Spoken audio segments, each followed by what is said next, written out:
కనక మహాలక్ష్మి ఆలయంలో సామూహిక వరలక్ష్మి వ్రతాలు నిర్వహించారు.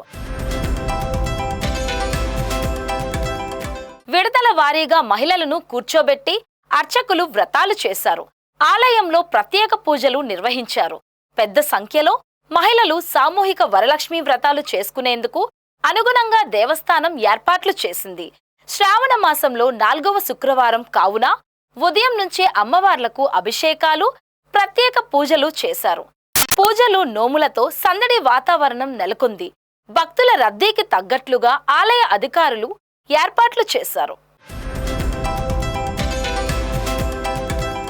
అందరికీ నమస్కారం అండి. శ్రావణ మాసం శుక్రవారం సందర్భంగా వచ్చే శుక్రవారం నాడు సామూహిక వ్రతము, కుంకుమ పూజ చేయవలసిందిగా ప్రభుత్వం వారి ఆదేశములు. దాని నిమిత్తమై భక్తులందరూ అధిక సంఖ్యలో పాల్గొని అమ్మవారి ప్రసాదము స్వీకరించవలసిందిగా కోరుచున్నాము. ఈ సంవత్సరం భక్తుల్ని మనం 500 వరకు ఆశిస్తున్నామండి. కిందటి సంవత్సరం 3 బ్యాచెస్ గా అట్లా వచ్చారని తెలిసింది. ఈ సంవత్సరం కూడా ఎక్కువ సంఖ్యలో విచ్చేసిన తగు ఏర్పాట్లన్నీ చేస్తున్నాం. భక్తులందరూ వచ్చి శ్రావణ శుక్రవారం పూజ చేసుకుని అమ్మవారి ఆశీస్సులు తీసుకోవాల్సిందిగా కోరుతున్నాం.